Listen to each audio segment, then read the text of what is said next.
Hello students. तो आज हम लोग न्यूटन्स लॉ ऑफ मोशन का लेक्चर नंबर 2 स्टार्ट करने जा रहे हैं। तो बच्चों कुछ कॉन्सेप्ट्स है जैसे कि टेंशन, नॉर्मल रिएक्शन हो गया, फ्री बॉडी डायग्राम्स कैसे बनाते हैं, न्यूटन्स थर्ड लॉ को अप्लाई कैसे करते हैं हर न्यूमेरिकल्स में, यहाँ से लेकर के रोटेशन तक, ये सारा कॉन्सेप्ट्स हम लोग लेक्चर नंबर 1 में पढ़े हैं। तो उसको आप अच्छे से पढ़ लीजिएगा ताकि यहाँ से दिक्कत ना हो। तो चलिए देखते हैं आगे के टॉपिक्स क्या है। देखिए लेमिस थ्योरम हम लोग पढ़ने वाले हैं। सबसे पहले उसमें दो कॉन्सेप्ट आता है, एक है कॉन्करेंट फोर्सेस और दूसरा है इक्विलिब्रियम। किसको बोलते हैं कॉन्करेंट फोर्सेस? तो जैसे कि कोई है ना बॉडी हो हमारे पास, उस पर बहुत सारा फोर्स लग रहा हो, लेकिन acting at the same point, एक ही पॉइंट पर जितने भी सारे फोर्सेस लगते हैं उसको हम लोग बोलते हैं कॉन्करेंट फोर्सेस। तो यहाँ पर जैसे 3 फोर्स है तो F1, F2, F3 will be known as concurrent forces. तो ये हो गए। दूसरा है इक्विलिब्रियम। तो बोलते हैं कि when a number of forces acting on a body, बहुत सारे फोर्सेस एक्ट कर रहे हो लेकिन बॉडी पर रिजल्टेंट जो फोर्स है ना वह क्या है, 0। यानी कि 10 न्यूटन इधर से मेरे ऊपर, 10 न्यूटन इधर से, कहाँ जाएंगे? कहीं नहीं। फिर 5 न्यूटन इधर से, 5 न्यूटन पीछे से, कहीं नहीं जाएंगे। तो नेट फोर्स अगर 0 हो जाए किसी बॉडी पर, उसको हम लोग बोल देंगे क्या, कि बॉडी है इक्विलिब्रियम में। अच्छा एक चीज, ये जो बोलते हैं resultant force on a body, इसको आप बोल सकते हो नेट, डायरेक्ट बोलिए net force on a body, या फिर बोल दो external force on a body. तीनों का मीनिंग सेम है। जो जब यहाँ यूज कर दे आप समझिएगा मैं तीनों बोल रहा हूँ, ठीक है। हाँ, तो जैसे लेट इस बॉडी पर 3 फोर्सेस एक्ट कर रहा है लेकिन इस तरह से है कि रिजल्टेंट क्या है, 0।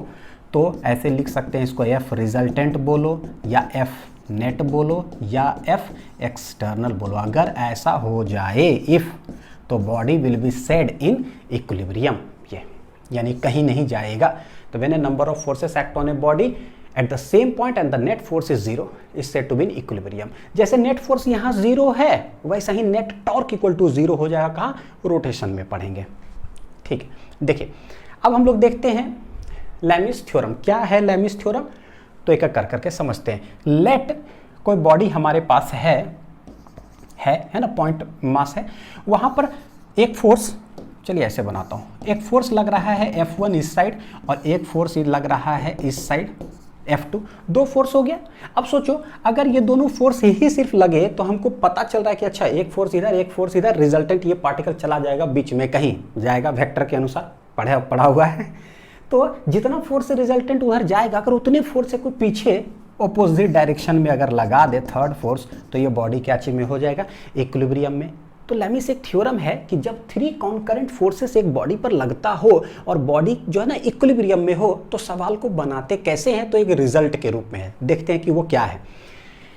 तो इसमें कुछ बोलते हैं कि लेट F1 इस तरफ है, तो बाकी 2 फोर्सेस कौन हुआ, F2 F3, ये दोनों के बीच का एंगल है, लेट इट बी अल्फा। फिर F2 जो फोर्स है, बाकी दोनों कौन हुआ, ये दोनों, लेट ये दोनों के बीच का एंगल है बीटा। फिर F3 एक फोर्स है, बाकी जो दोनों है कौन, F1 और F2, ये दोनों के बीच का लेट इट बी एंगल है gamma. Since 3 forces are acting on a particle, ये तीनों फोर्स को हम लोग वेक्टर, एक वेक्टोरियली देखिए कैसे रिप्रेजेंट कर सकते हैं, by the sides of A triangle. देखते हैं कि कैसे, वेक्टर में पढ़ा हुआ है बस अप्लाई कर रहे हैं वहां। F1 ऐसे है तो लेट F1 ऐसे हो गया, F2 ऐसे है तो हम इसको कहीं भी शिफ्ट करके बना सकते हैं, देखो है ना, पैरेलली वी कैन शिफ्ट। तो F2 बना दिए, इस तरह से हो गया। F3 कैसे है, ऐसे, तो F3 कैसे है, ऐसे, ये देखो, ये हो गया मेरे लिए क्या, F3 बना दिए, can be represented by the sides of A triangle. अब एंगल जरा बनाते हैं। एंगल जानबूझ करके सेटिंग इस तरह से लिखें, लिखने को तो कहीं भी लिख सकते हैं, ये अल्फा, ये बीटा, ये गामा, लेकिन सेटिंग करके लिखा हुआ है, ठीक है। तो क्या है, अल्फा किसके बीच का एंगल है, F2 और F3 के बीच। F2 कहाँ है, F2 है ये, F3 कहाँ है ये।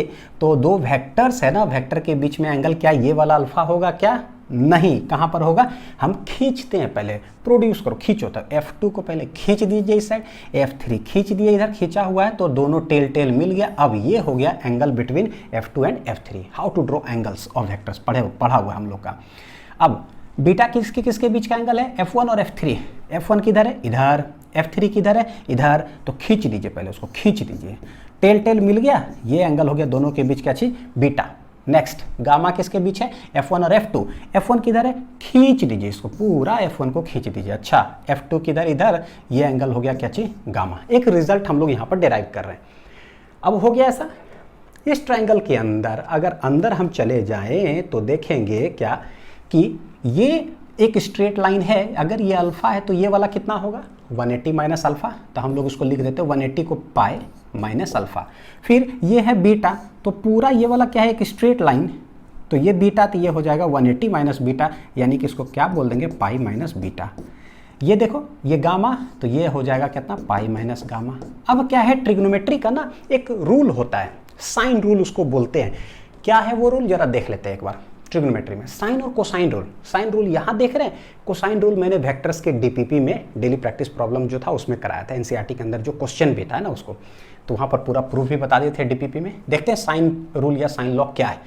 कोई भी एक ट्रायंगल हो, let A B C angle हो गया इस तरह से, ए के ठीक सामने साइड लेंथ, ये लेंथ ऑफ द साइड है कितना मीटर का ऐसे, ठीक है, ये है ए, बी के सामने साइड लेंथ है बी, सी के सामने साइड लेंथ है सी, तो होता क्या है ए बटे साइन ए, यानी जो साइड लेंथ है ना ए, उसके देखो ए लिखे, इसके ठीक सामने वाला ऑपोजिट कौन सा है एंगल ए, तो साइन ऑफ एंगल ए। फिर बी बटे साइन बी, बी बटे साइन बी, फिर सी बटे साइन सी, ये तीनों आपस में होता है बराबर। और किसके बराबर होगा, जब तीनों बराबर है तो लेट दैट कांस्टेंट भी कुछ होगा कुछ के, तो ये तीनों बराबर होता है। ये रूल है ट्रिग्नोमेट्री में साइन लॉ, इसको हम लोग यूज करते हैं जब कोई ट्रायंगल होगा तो यूजिंग साइन इसके अंदर करते हैं using sine rule. Sine rule के अकॉर्डिंगली देखते हैं कि क्या, देखिए जरा लगाने का खुद से भी कोशिश करिए, जरूर आ जाएगा। कोई भी साइड लेंथ हो उसके सामने वाला, तो बोले F1 जो है, लेकिन उसका लेंथ मतलब क्या है उसका मैग्नीट्यूड, F1 डिवाइडेड बाई जो साइन ऑफ क्या है इसके सामने कौन सा एंगल है pi minus alpha, equal to हो जाएगा F2 बटे F2 किधर है ये, तो इसके ठीक सामने वाला pi minus beta, sine of pi minus beta equal to F3, क्या आ जाएगा F3 के ठीक सामने इधर है ना मैं इधर जा रहा हूँ इधर, हाँ कौन है गामा, पाई माइनस गामा, तो ये हो जाएगा साइन पाई माइनस गामा। ये तीनों बराबर होंगे, ठीक। अब ये मैग्नीट्यूड है तो इसको हम लोग F1 लिख सकते हैं direct. Sine pi minus gamma, pi है तो चेंज नहीं होता है, यानी कि साइन ऑफ अल्फा ही हो जाएगा। पाई माइनस अल्फा सेकेंड क्वाड्रेंट में होता है तो साइन पॉजिटिव ही होगा यानी प्लस ही होगा। फिर उसी तरह से F2 डिवाइडेड बाई ये बन जाएगा मेरे लिए साइन बीटा, ये F3 divided by sign pi minus gamma क्या हो जाएगा साइन ऑफ गामा। तो ये तीनों आपस में क्या होता है बराबर। यही है क्या है ये लेमिस थ्योरम, यानी कि जब तीन फोर्स किसी एक बॉडी पर लगे, कॉनकरेंट हो यानी एक सेम पॉइंट पर इक्विलिब्रियम में हो, तो हम ऐसे करके सवाल को बनाते हैं। सिंस ये तीनों बराबर है, किसके बराबर है तो लेट दैट कांस्टेंट भी के। तो देखते हैं जरा कैसे करेंगे। F1 बटे साइन अल्फा किसके बराबर होगा, सब तो के ही बराबर होगा। सिमिलरली उधर भी कर लेंगे, यहाँ से कुछ देखते हैं बच्चों, ठीक है। क्या F1 बटे इतना, F1 को क्या लिख सकते हैं के टाइम साइन अल्फा, ये कांस्टेंट है तो अगर ये हटाएंगे तो डायरेक्टली प्रोपोर्शनल टू क्या आ जाएगा साइन ऑफ अल्फा। यानी कि क्या कह सकते हैं कि F1 कोई भी ईच फोर्स अगर इस तरह से ले तो is directly proportional to the sine of the कौन सा एंगल। तो अगर F1 लेते हैं ना तो दूसरा कौन बचा F2 और F3, उसके बीच का जो एंगल होता है उसके प्रोपोर्शनल होता है। देख लीजिए ट्रायंगल F1 अगर है, यहाँ देखिए F1 अगर है तो कौन सा एंगल आया, बाकी जो अदर टू फोर्सेस बचा ना उसके बीच का एंगल। फिर F2 लेंगे ना तो साइन में कौन आएगा, जो दो और बचा है ना उसके बीच का एंगल। तो ये हमेशा डायरेक्टली प्रोपोर्शनल होगा। तो जैसे इसको इक्वल किए तो ये आया। सिमिलरली हम लोग कह सकते हैं,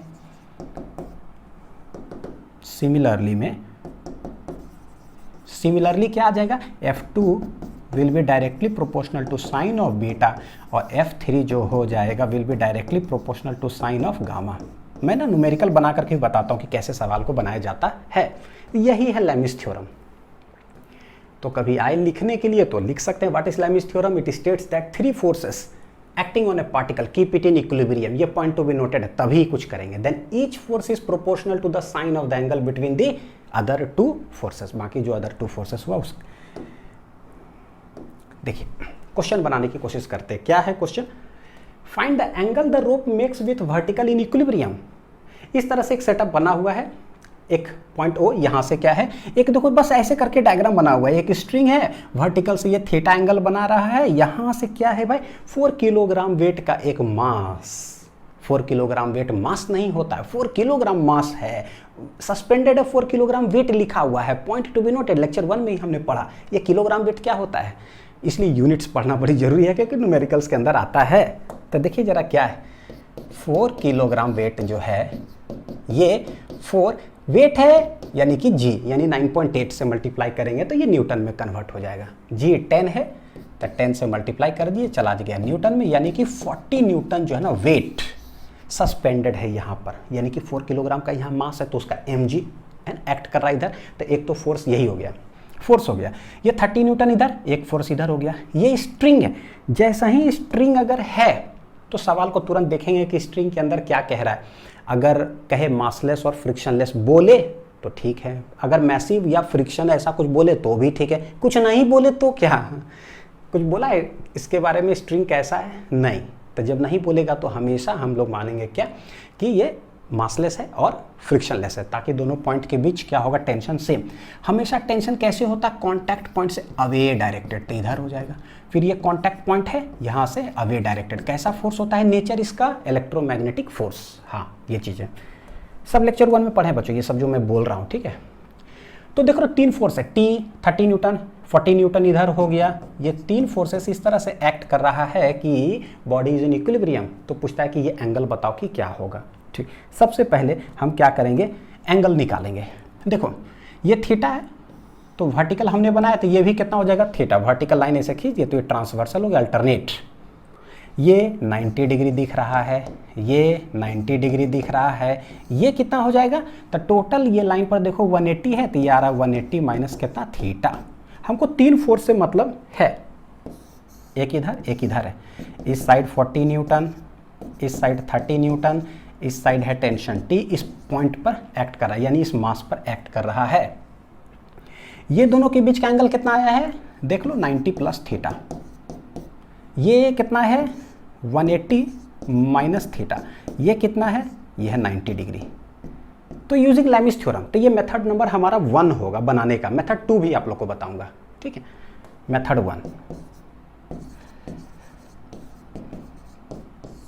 1 क्या यूज करेंगे, by Lami's theorem. By Lami's theorem. Lami's theorem क्या बोलता है, हर एक फोर्स को उठाओ, तो ये टी है तो इसके ठीक सामने वाला, ठीक इसके सामने वाला क्या है 90 डिग्री, तो साइन ऑफ 90 फिर किसके बराबर होगा, देखो 30, तो इसके ठीक सामने कौन सा है 180 माइनस थीटा, तो ये हो जाएगा 30 divided by sign of 180 minus कितना है थीटा।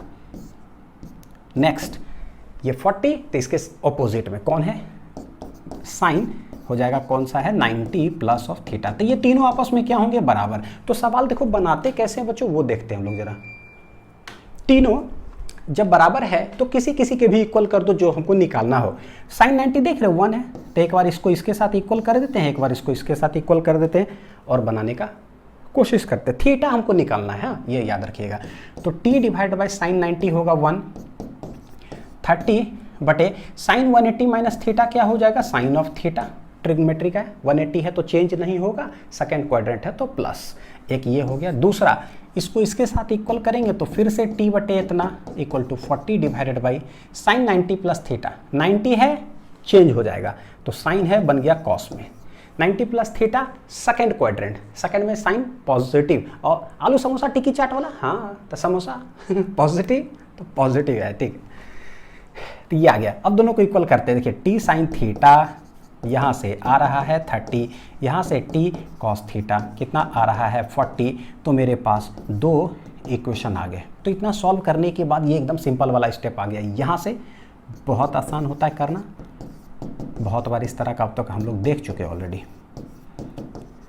कैसे निकाले थीटा, डिवाइड कर देंगे, टी कट जाएगा, टी कट जाएगा। तो जैसे डिवाइड करोगे तो ऐसे कर देते हैं, लिख ही देते हैं यहीं पर बच्चों, है ना।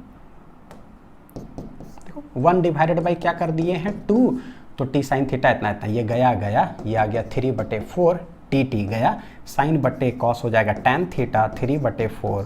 एक ट्रायंगल बना लो, 3, 4, 5 का सबसे हाईलाइटेड ट्रायंगल है।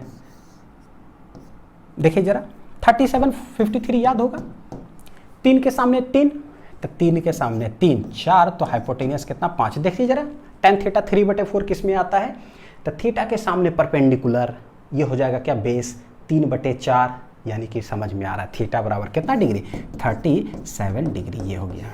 तो ऐसे निकलता है।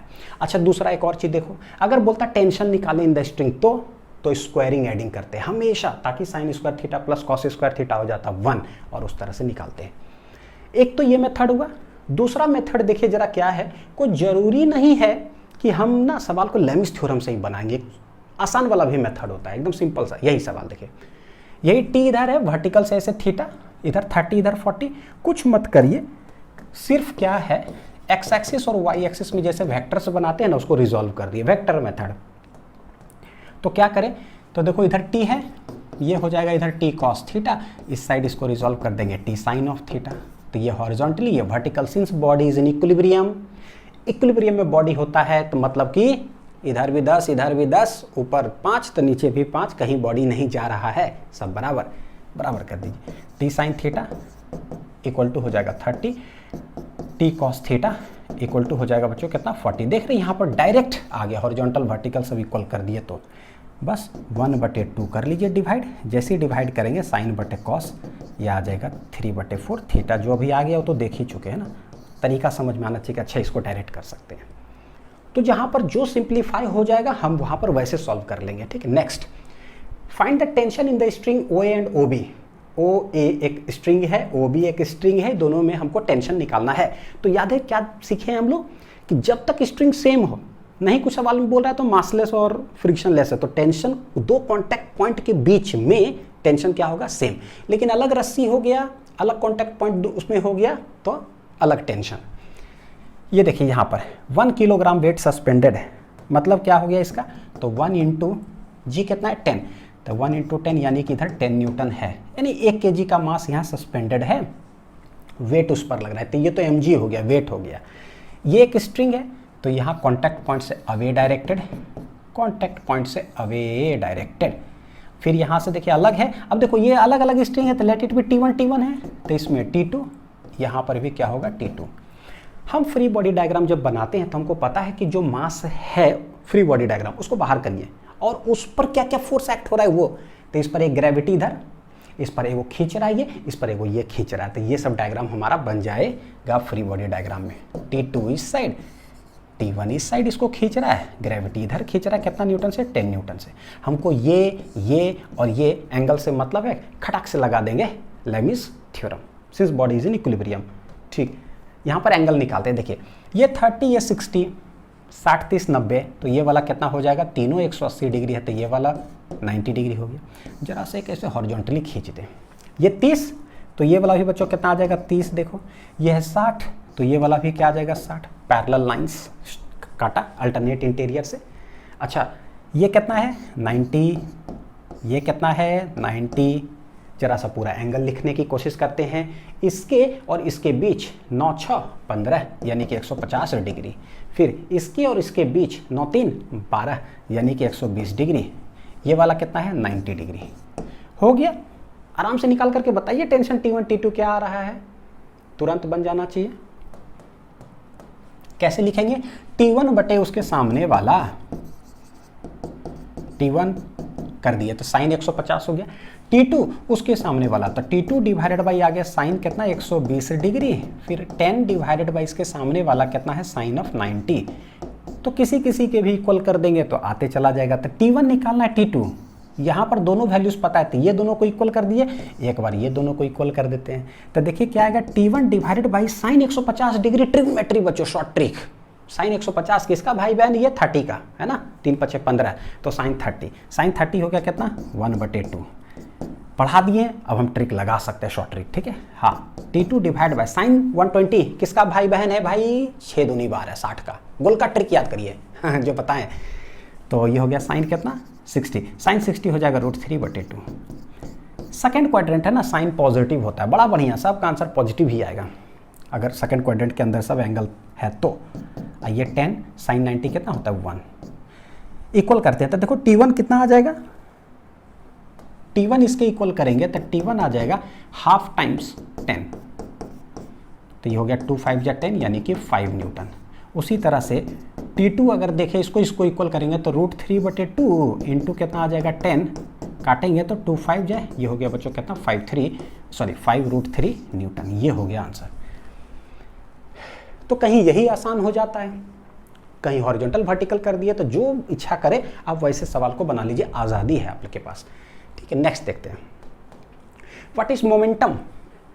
एकदम जब भी मोमेंटम वर्ड आए ना पूरा फिजिक्स के अंदर ना, एक एग्जांपल है, उसको दिमाग में अच्छे से बैठा लीजिए ताकि जो है ना एकदम पिक्चराइज हो पाए।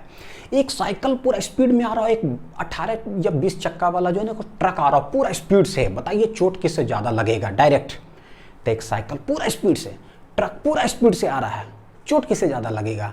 तुरंत धड़ाक से जो है ना अक्सर दिमाग में आता है ट्रक से तो बहुत भयानक लगेगा, गलत बात है। मैंने बोला पूरा स्पीड से आ रहा है, पॉइंट करिएगा दिमाग में कि मैंने स्पीड का वैल्यू बताया ही नहीं कि कितना मैग्नीट्यूड से आ रहा है। अब मैं स्पीड का जो है ना वो बताता हूँ। साइकिल आ रहा है 1000 किलोमीटर प्रति घंटा से, और ट्रक जो है ना उसका स्पीड है 0.0001 मीटर पर सेकेंड से। सोचिए, अब समझ में आओ, स्पीड आपने नहीं बताया था ना, छुपा लिया था। किससे ज़्यादा चोट लगेगा? साइकिल से, जबकि हल्का है लेकिन उसका स्पीड खतरनाक है। तो पता चला ओ, यानी मास वैसा कोई रोल प्ले नहीं करता है चोट लगने में। जो दिखता है मोशन का इफेक्ट ना, वो एक्चुअली मास के साथ साथ वेलोसिटी भी कहीं ना कहीं पिक्चर में रोल प्ले करता है। एक तो ये हुआ। दूसरा, अभी वेलोसिटी को हम प्रेफरेंस दे दिए। दूसरा एग्जांपल करता हूँ, साइकिल और ट्रक ही दोनों भाई साहब आ रहे हैं 1000 किलोमीटर प्रति घंटा से।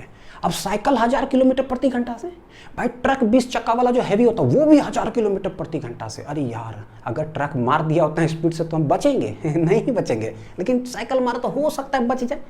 तो समझ में आता है कि अच्छा, अगर स्पीड दोनों का मान लीजिए कि सेम है तो यहाँ मास रोल प्ले कर दिया कि भैया ट्रक जो 20 चक्का वाला है ना उसका इफेक्ट दिखता है ना, तो ये समझ में आए। तो जब भी कोई चीज़ मास हो उसके पास और कुछ स्पीड से चल रहा हो, तो टोटल जो क्वांटिटी ऑफ मोशन उसके अंदर होता है ना, वो अकेला मास नहीं होता है, ना अकेला वेलोसिटी होता है। मास के साथ साथ वेलोसिटी दोनों कंसीडर करते हैं, और वही हम है, मतलब उसको हम लोग बोलते हैं क्या? मोमेंटम। क्या बोलेंगे? मोमेंटम। तो जब कोई मास चल रहा हो ना तो बोलिए भैया चोट जो लगेगा ना मोमेंटम के कारण लगेगा। कोई बोलेगा नहीं तो हम ट्रक का स्पीड कर देंगे 0.01, सामने खड़ा हो जो चोट ही नहीं लगेगा, कहानी खत्म हो गया। यानी कि दिमाग में अच्छा से रहना चाहिए पिक्चर। ठीक है, तो देखो जैसे बोलेगा ना मोमेंटम बोलो या लीनियर मोमेंटम, क्या है? इट इज द क्वांटिटी नहीं बच्चों, it is the total quantity. कितना है? Total quantity of motion content in a body. Measure कैसे करते हैं? The product of mass and velocity of the body. Denote करते हैं बच्चों मोमेंटम को P से, होता है मास इंटू क्या? वेलोसिटी है वेक्टर क्वांटिटी, तो मास तो स्केलर है, V हो जाएगा इतना। इसका डायरेक्शन किधर होगा मोमेंटम का? जिधर वेलोसिटी का डायरेक्शन होगा। SI यूनिट अगर बात करेंगे, SI यूनिट ऑफ P, तो वो हो जाएगा, देखो मास है kg, वेलोसिटी है तो मीटर पर सेकेंड। CGS बोलेंगे तो ग्राम सेंटीमीटर पर सेकेंड हो गया। तो ये है मोमेंटम। अच्छा, ये देखो ग्राफ से रिलेटेड टू मोमेंटम 3 तरह से ग्राफ पूछे जाते हैं। देखो इफ मतलब P = mv, P = mv, P = mv है केस 1 में। इफ m = कांस्टेंट, अगर मास कांस्टेंट हो तो क्या होगा? तो P will be directly proportional to क्या हो जाएगा? V। P और V के बीच ग्राफ पूछा है। P किधर है भाई? y एक्सिस के तरफ, तो y हो गया। V किधर है? देखो x एक्सिस के तरफ, तो ये x हो गया। y directly proportional to x क्या हो जाएगा? Basic mathematics for physics lecture number 1, y = mx, यानी कि straight line passing through origin, है ना, पढ़ाया हुआ है। फिर v = कांस्टेंट, तो ये अगर v = यहाँ पर देखो कांस्टेंट अगर हो गया तो यानी कि p is directly proportional to क्या हो जाएगा? m। तो जब भी ग्राफिकल आता है तो मैथ्स का सहारा यूज करेंगे। यहाँ p वर्सेस m पूछा हुआ है। p है y एक्सिस के तरफ, m किधर है? x एक्सिस के तरफ। y directly proportional to x क्या हो जाएगा? Straight line passing through origin. अच्छा, इफ p = कांस्टेंट, तो p = यानी कि p कांस्टेंट है, यानी कि m भी हो गया किसके बराबर? कांस्टेंट। हमसे ग्राफ पूछा है m और v के बीच है। m किधर है? x एक्सिस में, तो यहाँ लिख दीजिए x। v किधर है? y एक्सिस में, लिख दीजिए y। xy = कांस्टेंट, तो इसका क्या मतलब होता है? इसका मतलब होता है कि एक बढ़ेगा ना तो दूसरा क्या होता है? घटता है। Inverse relation, y is inversely proportional to x। Rectangular hyperbola इसका ग्राफ हो जाता है बच्चों ऐसे खटक से। पूरा एक लेक्चर ही है, समझ लीजिए एक लेक्चर का ना 20-30 मिनट यही पढ़ाया हुआ है कि व्हाट इज रेक्टेंगुलर हाइपरबोला, इसका सारा वेरिएशन। यूट्यूब में टाइप करिएगा basic mathematics for physics, straight line, parabola, rectangular, hyperbola जैसी टाइप करेंगे ना, फिजिक्स लिंक्स लिख दीजिए यूट्यूब में, वीडियो आ जाएगा, देख लीजिएगा, ठीक है, पूरा बढ़िया से। जब भी कभी कोई प्रोडक्ट कांस्टेंट हो, इसका मतलब होता है इन्वर्स रिलेशन, एक बढ़ेगा तो दूसरा घटेगा। ये तो ये वेरिएशन हुआ। बच्चों देखते हैं Newton's second law of motion.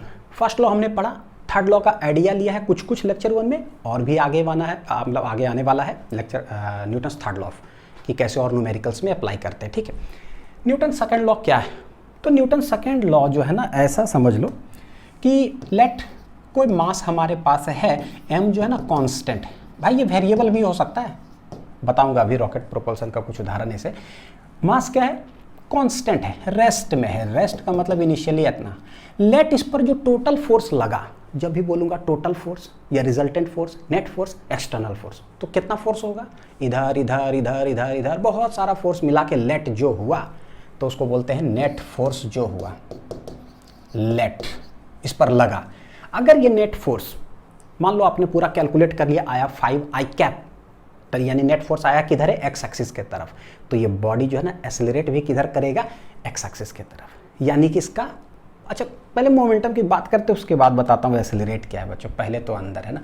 Late इस पर जो नेट फोर्स लग रहा है वो एक्स एक्सिस के तरफ आया, ये मास m है। सोचो होगा क्या?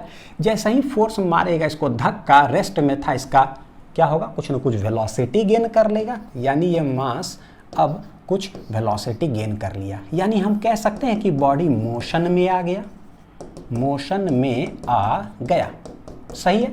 और अभी हम सीखे, जब भी कुछ मोशन में होता है ना, तो अकेला वेलोसिटी नहीं, अकेला मास का कोई मतलब नहीं होता भैया। टोटल क्वांटिटी ऑफ मोशन जो होगा वो क्या होगा? मोमेंटम। तो मोमेंटम मास इंटू वेलोसिटी था 0, अब हो गया बढ़ गया, यानी मोमेंटम क्या कर गया? चेंज कर गया, ठीक। तो हम कह सकते हैं यहाँ पर मोमेंटम चेंजेस, मोमेंटम क्या हो गया है? चेंज कर गया है। टोटल क्वांटिटी ऑफ मोशन यही है। मास कांस्टेंट है तब ऐसा हुआ। तो इन जनरल अब क्या कह सकते हैं? मास वेरिएबल भी हो सकता है कुछ भी, लेकिन एक चीज है कि भाई उसमें मोशन आ जाएगा, तो बोलेंगे कि अगर फोर्स लगा है तो मोमेंटम चेंज कर गया है। यानी देखो एफ एक्सटर्नल जो होता है क्या कर दिया? मोमेंटम का चेंज हो गया, यानी कि डीपी। लेकिन रियल में फोर्स बच्चों क्या होता है पता है? Rate of change of momentum, यानी कि डीपी बटे dt। समझाता हूं कि कैसे, समझने की कोशिश करते हैं। फोर्स हमने लगाया, मोमेंटम चेंज किया, ये तो ठीक है, डायरेक्टली कस के मारेंगे तो कस के चेंज होगा मोमेंटम, भयानक तरीके से। धीरे से मारोगे ना तो धीरे से चेंज होगा, कम चेंज होगा। उदाहरण बताता हूँ, ये जो rate of change of momentum मतलब विथ रेस्पेक्ट टू टाइम, तो भैया जो चीज़ नीचे जाता है का मतलब होता है 1 सेकेंड। जो भी चीज़ 5 कलम 20 रुपये, याद है ना? हाँ, पूरे कलम से डिवाइड करने का मतलब कितना होता है? 1 कलम पर सेकेंड। 1 सेकेंड में कितना मोमेंटम चेंज हुआ ना, उसको हम लोग फोर्स कहते हैं। कैसे सर बताइए जरा? बताता हूँ। देखो ये मेरा हाथ है, कुछ मास है इसका फिक्स्ड है, मैं मारता हूँ 5 न्यूटन से, मारा, ठीक है। तो आपको विजुलाइज हुआ, अच्छा अभी रेस्ट में था, आपने फोर्स जो लगाया ना, ठीक है, तो कुछ वेलोसिटी गेन किया, अभी दिख गया हाथ यहाँ पर गया है, अच्छा ठीक है। u था 0, अब हो गया v equal to let it be 3 metre पर सेकेंड। हाँ ठीक है, मतलब दिखा हाथ कितना फोर्स लगा होगा ना, दिमाग में पिक्चर बना, अच्छा ठीक। अभी बोलता हूँ, हाथ ऐसे रखे हुए, एक ट्रेन आ रही है भाई, जापान का बुलेट ट्रेन आ रहा, 600 किलोमीटर प्रति घंटा के रफ्तार से, हाथ ऐसे रखे हुए, वो जब मारेगा तो रेस्ट में मेरा जो हाथ है ना कहाँ जाएगा? सोचिएगा जरा सा, 1 ही सेकंड में बात करिएगा, ठीक। इस समय जो हम मारे ना 1 सेकंड में, अब 3 हो गया था, 3 मीटर पर सेकंड। भाई जापान का बुलेट ट्रेन मारेगा तो 1 सेकंड में मेरा हाथ कहाँ जाएगा? हो सकता है कि कट के फेंका जाए, उड़िया जाए, तब बोलेंगे यार 1 सेकंड में बाप रे बाप हाथ कितना स्पीड से उड़ियाया। यानी मोमेंटम जो चेंज किया, बहुत खतरनाक मोमेंटम चेंज किया, बहुत ज़्यादा। तब हम बोलेंगे ओ लगता है मार लगा होगा बहुत भयानक। देखिए मोमेंटम चेंज की आइडिया से हम पता करिए 1 सेकंड में कितना, 1 सेकंड में कितना, दिमाग में पिक्चर बन जाता, फोर्स बहुत खतरनाक लगा होगा। और एक ही सेकंड का, इसीलिए दुनिया में सब कुछ एक बच्चों इसीलिए होता है ना कि यार ये कलम महंगा कि ये कलम महंगा कि वो कलम महंगा, तो बोलता है यार एक कलम का दाम बता दो ना, एक कलम का, सब एक कलम खरीद करके बता दो ना, तब अपने आप पता चल जाएगा कौन महंगा है कौन सस्ता है। इसका 20 कलम, उसका 5 कलम और उसका 1000 कलम थोड़ी ना उसे पता करेंगे, वैसे तो होगा नहीं, ठीक। इसीलिए ऐसा है। तो जो एक्सटर्नल फोर्स करेगा will be directly proportional to rate of change of momentum. This is क्या है बच्चों? रियल में न्यूटन्स सेकंड लॉ। अच्छा ठीक है, इसमें और कुछ भी बताता हूँ, फिर स्टेटमेंट आपको पढ़ के बताऊंगा, ठीक है। F external. अच्छा देखो, फोर्स है वेक्टर क्वांटिटी, मोमेंटम भी कैसा है वेक्टर क्वांटिटी, सटीक तरीके से लिखा जाए, प्रोपोर्शनलिटी हटाएंगे, एक कांस्टेंट लगेगा तो dp बटे dt। ऐसा होता क्या है, फॉर सिंप्लिसिटी क्या किया गया है, यहाँ पर k का वैल्यू जो है ना लिया गया बच्चों कितना 1, तो ये बन क्या जाएगा, एफ एक्सटर्नल जो हो जाएगा मेरे लिए वो हो जाएगा dp डिवाइडेड बाई क्या है dt। कोई ज़रूरी नहीं है कि हर बार मास जो है ना वो कांस्टेंट ही होता है, कोई ज़रूरी नहीं है। तो बोलेंगे सिंस p बराबर क्या है भाई, मास इनटू वेलोसिटी, तो जहाँ p है उसके जगह पे रख देते हैं। देखो एफ एक्सटर्नल d बटे डी टी, पी के जगह हो गया m इंटू वी। अगर मास भी वेरिएबल है, v भी वेरिएबल है, तो दोनों वेरिएबल अगर है यानी दोनों डिफरेंशिएट होगा विथ रिस्पेक्ट टू टाइम, तो प्रोडक्ट रूल लगा दीजिए, पहले एक गया बाहर दूसरा को तोड़ दो, तोड़ना मतलब डिफरेंशिएशन प्लस, अब v गया बाहर तो मास को तोड़ दो तो dm बटे dt। प्रोडक्ट रूल जानते हैं, एगो को बाहर दूसरों को तोड़ दो, दूसरा बाहर पहला को तोड़ दो, तो ये हो गया। देखो ये है पता है क्या, second law of motion real में जब खुलता है ना ये तो ऐसा आता है। अगर सिर्फ मैग्नीट्यूड वाइज बोले तो F external M D V बटे D T, V D M बटे डी टी। अगर मास होगा कांस्टेंट तब क्या, इसका एक केस भी देख लेते हैं बच्चों, ठीक है, ये रियल में हो गया। ये देखिए M F equal to M D V बटे D T plus V D M बटे डी टी आया। इसमें दो केस, इफ मास अगर कांस्टेंट हो, तो मास अगर कांस्टेंट होगा तो देखो कांस्टेंट का डिफरेंशिएशन क्या होता है, स्वाहा यानी कि जीरो, तो चला जाएगा। तो dm बटे dt जो हो गया वो गया, तो जब गया तो जो f होगा, जब भी f है ना उसको आप f एक्सटर्नल लिख दो या f नेट कुछ भी लिख दो चलेगा, f नेट f एक्सटर्नल कितना आ गया, dm बटे dt 0, तो ये सिंपल सा आ जाएगा m dv बटे कितना है dt। ये क्या होगा सोचो, dv बटे dt क्या कहलाता है, एक्सेलरेशन। क्या कहलाता है, एक्सेलरेशन। तो ये मेरा बन गया F external equal to mass into acceleration. ये देखो हम लोग अक्सर बोलते हैं ना Newton second law F equal to M है, Newton second law F equal to M है, गलत है। Newton second law of motion actually ये है, उसका एक स्पेशल केस है।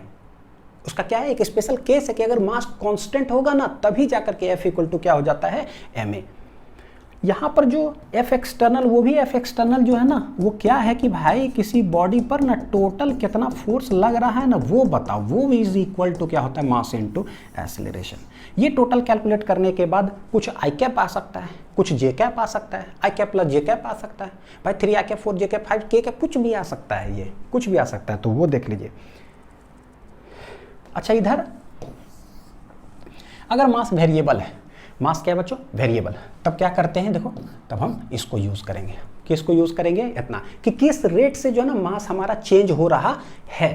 तो एफ एक्सटर्नल जो है वो हो जाएगा क्या, v into D M divided by क्या कर लेंगे, डी टी।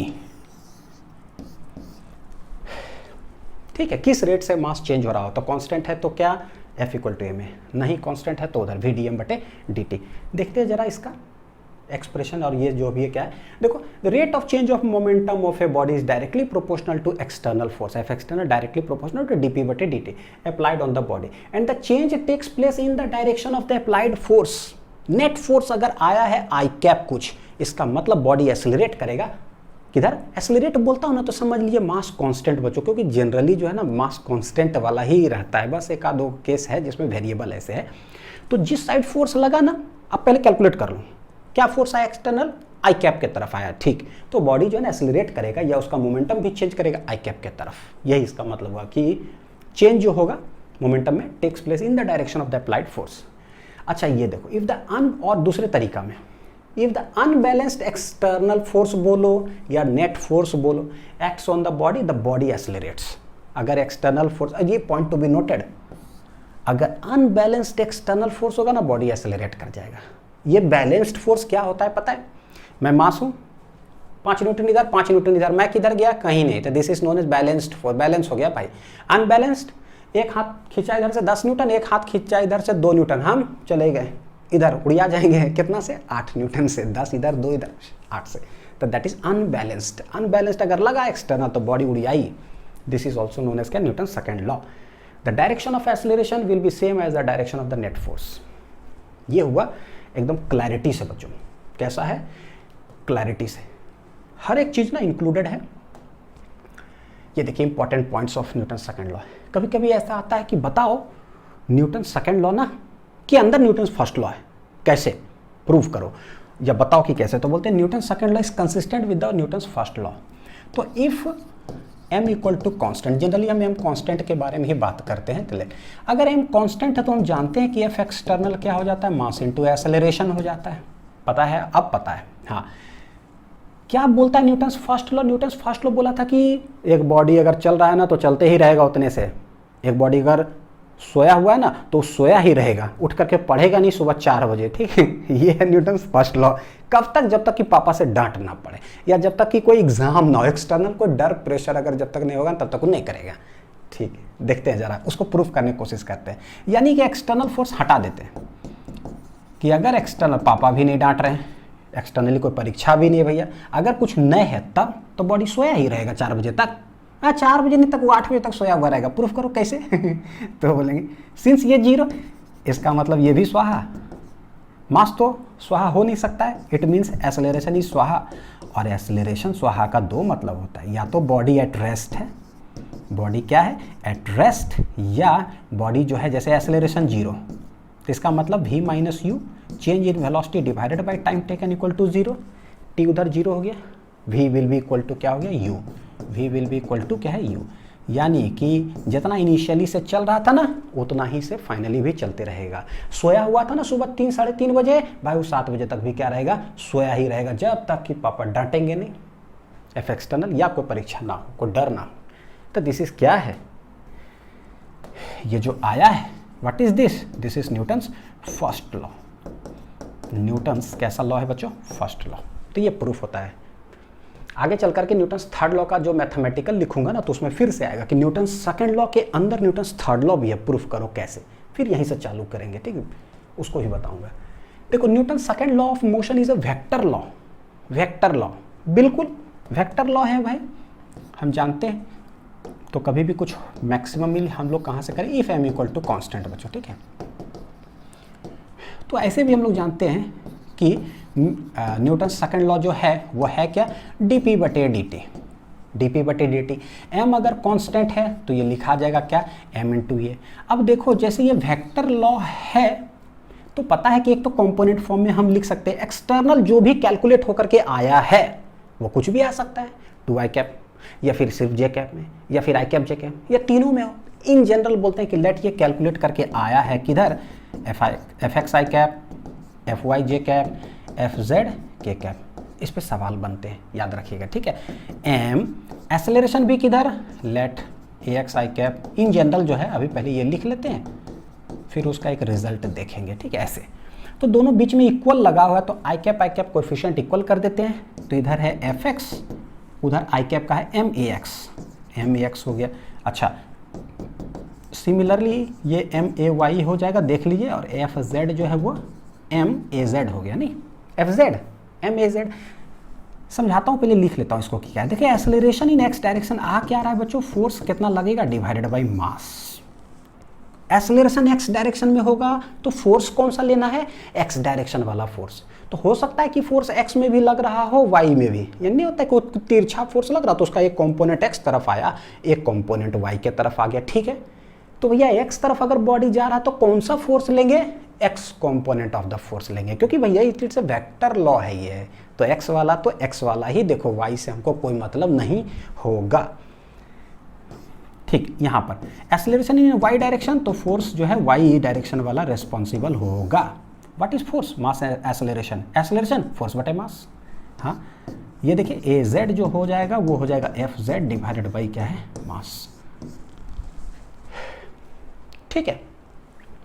इस पर ना एनसीईआरटी में बच्चों एक एक्सप्लेनेशन है जो मैं आप लोग को बताता हूँ। बहुत अच्छा एग्जाम्पल दिया हुआ है, देखिए जरा, कि मान लो कि ऐसे इन जनरल जो है ना कि कोई मास ब्लॉक है, लेट उसका वेलोसिटी इस डायरेक्शन में और उस पर फोर्स जो है इधर लग रहा है, दोनों के बीच का एंगल क्या है? Late it B theta. समझने की कोशिश करते हैं क्या कहना क्या चाह रहा है भाई। बोलता है कि फोर्स जो है एक्स एक्सिस में लग रहा है लेकिन वेलोसिटी इधर है, मतलब पार्टिकल जा इधर रहा है और धक्का इधर दे रहे हैं। हो सकता है कि नहीं हो सकता है? हम साइकिल इधर चला रहे हो, हवा इधर से आ गया, भैया उड़िया के इधर घुमा देगा, घूम सकता है। जा इधर रहे थे, धक्का इधर लगा, थोड़ा सा घूम जाएंगे, लेकिन कैसे देखते हैं। v का एक कंपोनेंट हो जाएगा इधर v cos थीटा, एक कंपोनेंट इधर हो गया v sin ऑफ थीटा। तो बोलता है कि वेलोसिटी का दो कंपोनेंट है, एक component in the direction of the force, एक component perpendicular to the force है। बोलता है क्या, ये जो फोर्स होता है ना, बोले ना पहले नेट एक फोर्स निकाल लो, ठीक है, वो देखो किधर है, तो भैया जो भी फोर्स है ना वो इधर है। तो force will only change that component of velocity which is in its direction, यानी कि जो उसके डायरेक्शन में है ना उसी वेलोसिटी के कंपोनेंट को चेंज करेगा। तो परपेंडिकुलर वाले कंपोनेंट को कुछ नहीं करेगा, इसको कुछ नहीं करेगा ये वाला फोर्स, ठीक है। तो force will change only v cos theta, it will not change v sin theta. जैसे इसका एक उदाहरण है, एग्जाम्पल जो है आपने पढ़ा है बच्चों, मैंने पढ़ाया है प्रोजेक्टाइल मोशन और सारे डीपीपीज भी सॉल्व कराया है, तो क्वेश्चन भी खूब किए हैं, मन भर एकदम, है ना। क्या है देखते हैं जरा। केस 1, कोई पार्टिकल को फेंके v से, थीटा एंगल हॉरिजॉन्टल से था, तो ये ऐसे चला गया, फेंकाया जमीन पर। गौर करो, जैसे ही किसी चीज को ऐसे फेंक देते हैं ना, तो कौन सा फोर्स अब लग रहा है, कौन सा फोर्स अब लग रहा है, ग्रेविटी, सिर्फ ग्रेविटी, और वो किधर लगता है, वर्टिकली डाउनवर्ड के तरफ। तो फोर्स जो है ना हमेशा लग रहा है वर्टिकली डाउनवर्ड की तरफ, पूरा प्रोजेक्टाइल मोशन में थ्रू आउट। वेलोसिटी इधर है, इसका दो कंपोनेंट करते हैं, एगो एक्स एक्सिस, एगो इधर, है ना। देखो इधर आता है v cos थीटा, इस साइड आता है v sin ऑफ क्या है थीटा। देखो क्या हुआ, एक वेलोसिटी का कंपोनेंट फोर्स के तरफ, एगो फोर्स के परपेंडिकुलर है, क्या प्रोजेक्टाइल मोशन में हुआ था। एक वेलोसिटी का जो कंपोनेंट है ना इन द डायरेक्शन, या मतलब parallel to the direction of force है, या एंटी पैरेलल हो, जो भी स्ट्रेट लाइन उसके लाइन में है। दूसरा वेलोसिटी का कंपोनेंट इसके परपेंडिकुलर है।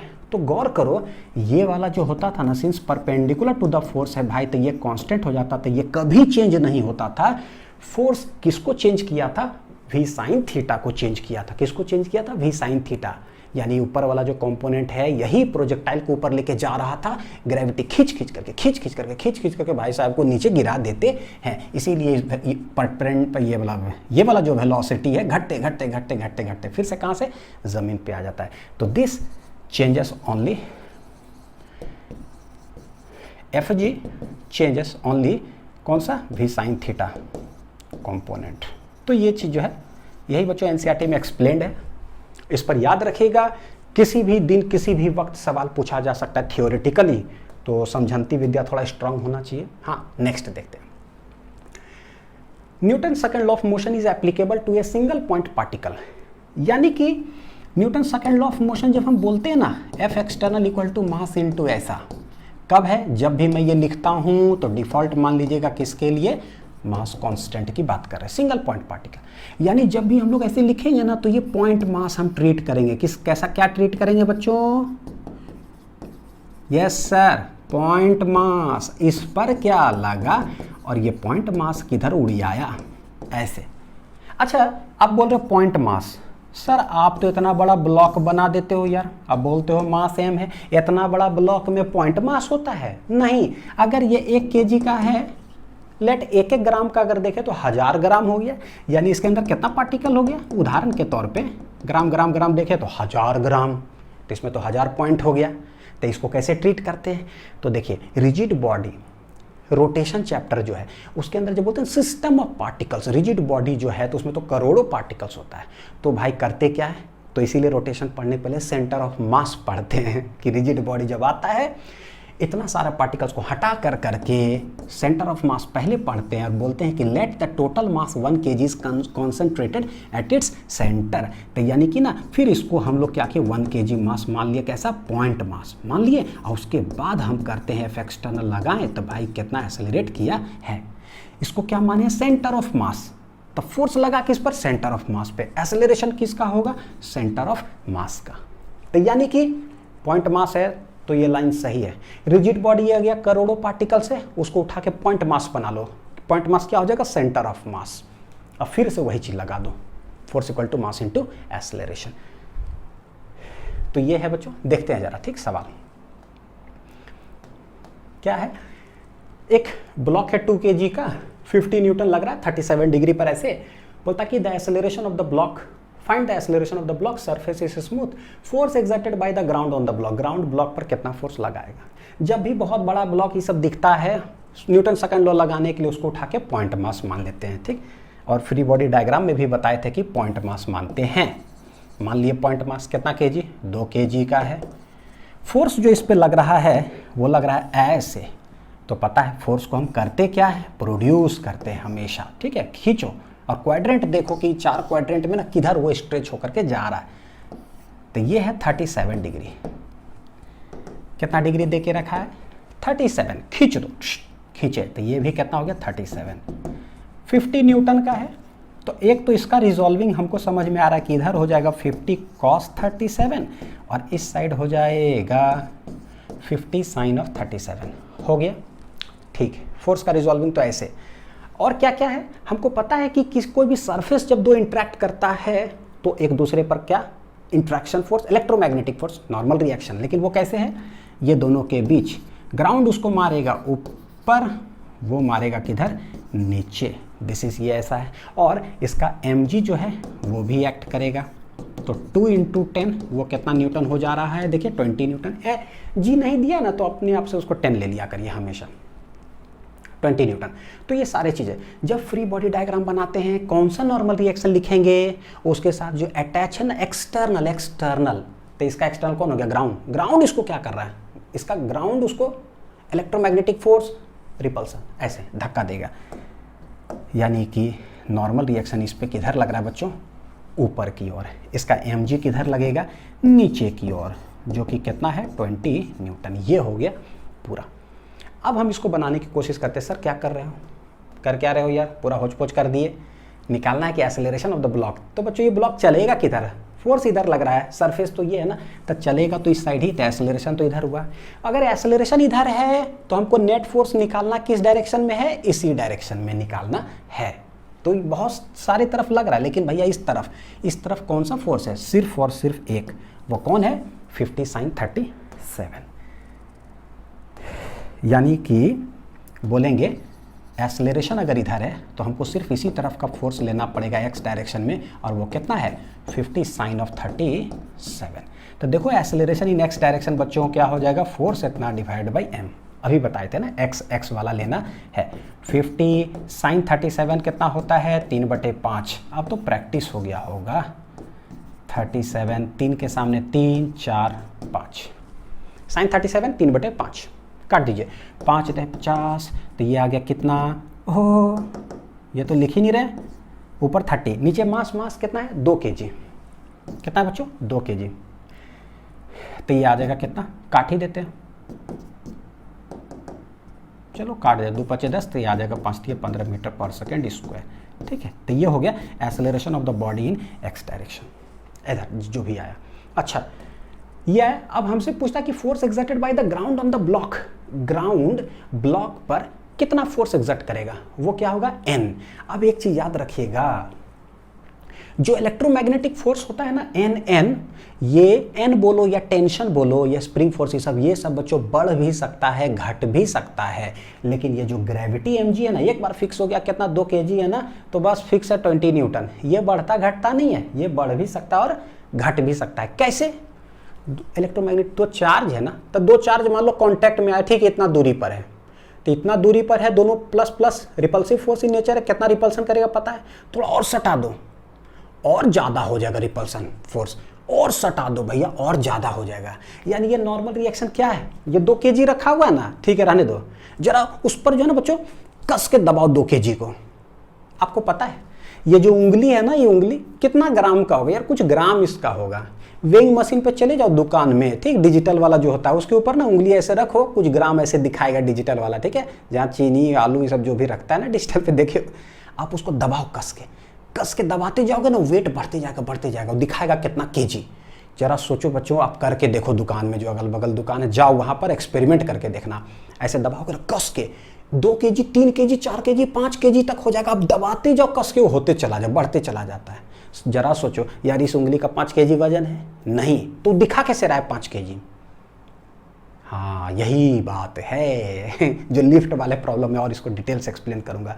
तो नॉर्मल रिएक्शन ये होता है, हम जितना कस के दबाते हैं ना, कांटेक्ट हो रहा है ना, इसका मतलब इसका एटम जो और नजदीक करे, और कस के दबा रहे हैं और एटम्स को नजदीक करे, तो भैया प्रोटॉन प्रोटॉन और नजदीक, ये इलेक्ट्रॉन और नजदीक मारेगा, खतरनाक से रिपल्सन। इसीलिए जो है ना नॉर्मल रिएक्शन क्या होता है, ज़्यादा होते चला जाता है।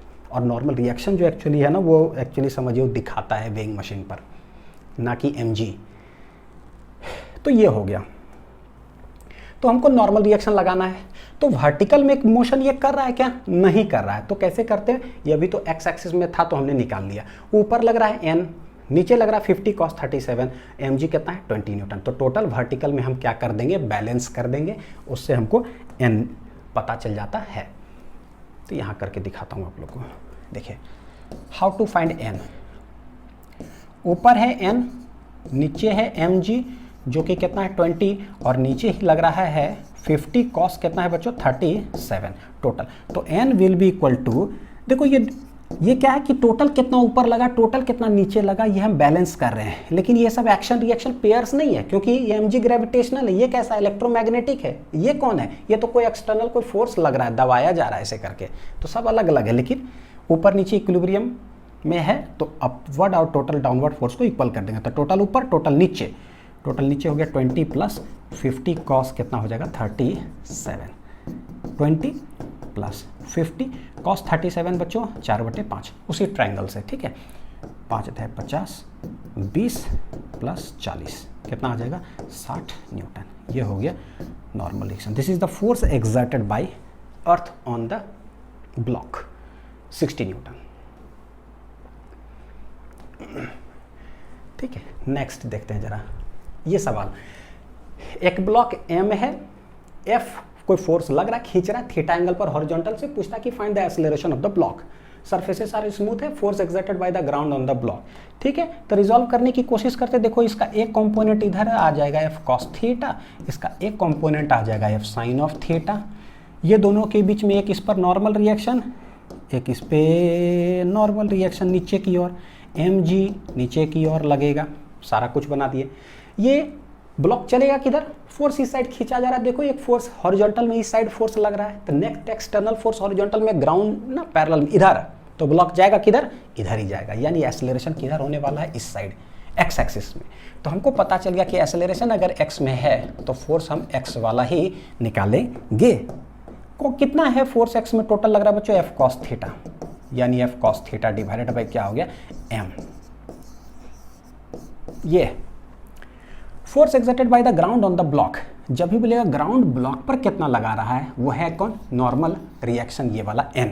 ग्राउंड ब्लॉक पर कितना लगा रहा है। फ्री बॉडी डायग्राम अगर बनाने की कोशिश करें तो ये देखो, ये होगा n, ये होगा mg। कौन सा नॉर्मल रिएक्शन लेते हैं ये दोनों में, एक्सटर्नल क्या कर रहा है ब्लॉक पर, एक्सटर्नल ग्राउंड है, ब्लॉक को मारेगा धक्का, ऊपर की ओर है। ठीक है ऐसे, ठीक। और क्या क्या है, वर्टिकल मोशन देख रहे हो, ऊपर की ओर एक और लग रहा है F sin of theta. Since block upward में ऐसे मोशन कर नहीं रहा है, ना ऊपर जा रहा है ना नीचे जा रहा है, यानी वर्टिकल डायरेक्शन को अगर बैलेंस करेंगे तो टोटल अपवर्ड में है n plus F sine theta, और टोटल डाउनवर्ड में है बच्चों mg। हेंस n जो है वो हो जाएगा mg माइनस कितना आ जाएगा F साइन ऑफ थीटा। ये हो गया मेरा नॉर्मल रिएक्शन, जो ग्राउंड एग्जर्ट करेगा किस पर, उस बॉडी पर। ठीक, ये सवाल देखिए। A block of mass 5 kg is resting on a frictionless plane, ठीक है, frictionless plane. It is stuck by a jet, गलत, stuck नहीं होगा, struck। क्या बच्चों, it is struck by a jet। यानी कि ना एक ब्लॉक है, जैसे देखिए सवाल क्या कर रहा है, एक ब्लॉक है 5 kg का, फ्रिक्शनलेस सरफेस पर वैसे ऐसे रखा हुआ है। एक ब्लॉक को फ्रिक्शनलेस सरफेस पर रख दोगे ना, और पानी का जेट, पाइप नहीं होता है, तो पाइप से पानी पूरा जेट स्पीड से जो है पानी के उस पर फोर्स मारेंगे, नहीं लग रहा है घसा के जाएगा। बस यही सवाल है। देखिए, it is struck by a jet releasing water at a rate of 3 kg per second. भैया 3 kg पर सेकेंड का मतलब क्या होता है, हर एक सेकेंड में 3 kg पानी आ रहा है, हर एक सेकेंड में 3 kg, हर एक सेकेंड में 3 kg। यानी कि इसको हम क्या कह सकते हैं, क्या इसको dm/dt बोल सकते हैं क्या, कितना मास ऑफ वाटर आ रहा है पर सेकेंड, ये dm/dt हो गया। एट स्पीड ऑफ 4 मीटर पर सेकेंड आ रहा है, कांस्टेंट स्पीड से 4 मीटर पर सेकेंड। यानी समझिए ना कि एक पाइप है पानी का, वो आ रहा है। v स्पीड कांस्टेंट है और दे के रखा है कि किस रेट से जो है ना पानी आ रहा है, dm/dt। बोलता है calculate the initial acceleration of the block. यह है मास, मारा वाटर जेट, धक्का, घसक जाएगा, तो घसका किधर, इस डायरेक्शन में, एक्स एक्सिस में ना, हॉरिजॉन्टली जो हो गया। तो देखो क्या बोलेंगे, एक्सेलरेशन एक्स डायरेक्शन में है तो भैया नेट फोर्स एक्स डायरेक्शन वाला ही लेना पड़ेगा। इधर उधर बहुत सारा फोर्स लग रहा होगा, हमको किधर लेना, सिर्फ एक्स वाला force divided by mass. How to find force, तो बोले भाई यहाँ तो dm/dt दिया हुआ है, मास से ही चेंज कर रहा हो with respect to time, dm/dt याद करिए, सिखाए थे। जो फोर्स एक्सटर्नल होता है ना वो होता है v dm/dt plus m dv/dt। यहाँ पर क्या है, मास इज चेंजिंग, यानी कौन सा उठाएंगे बच्चों, ये वाला। तो जो फोर्स है ना वो मेरे लिए हो जाएगा क्या, v dm/dt हो रहा है divided by total mass. v dm/dt क्या है, v है 4, dm/dt दे के रखा है 3, यानी कि 4 × 3 डिवाइडेड बाई टोटल मास कितना है 5। तो ये आ जाएगा 4 × 12/5, 5 दूनी 10, 5 दूनी 10, 5 24, इतना इनिशियल एक्सेलरेशन। ओहो, ठीक है, तो यही यूनिट लिख देते हैं, मीटर पर सेकेंड क्या है, स्क्वायर। तो 2.4 मीटर पर सेकेंड स्क्वायर होगा। तो ये रहा, यानी कि बच्चों जो क्या है ना, देखिए पता हमको चलना चाहिए कि जब m dv/dt जो कि ma होता है या v dm/dt कब यूज करेंगे, तो अकॉर्डिंग टू द क्या होता है क्वेश्चन हमको पता चलता है कि अच्छा यूज कब क्या करना है फोर्स के लिए। अब ये जो देखिए ना कि dm/dt मास चेंज हो रहा है विथ रेस्पेक्ट टू टाइम, तो इसका एक और एग्जांपल है, वह है rocket propulsion system, rocket launching जो होता है, कैसे जो है ऊपर जाते जाता है मास डिक्रीज करते जाता है विथ रेस्पेक्ट टू टाइम। तो वो भी देखेंगे हम लोग आगे के लेक्चर्स में। अच्छे से पढ़ाई करते रहिए बच्चों, थैंक यू।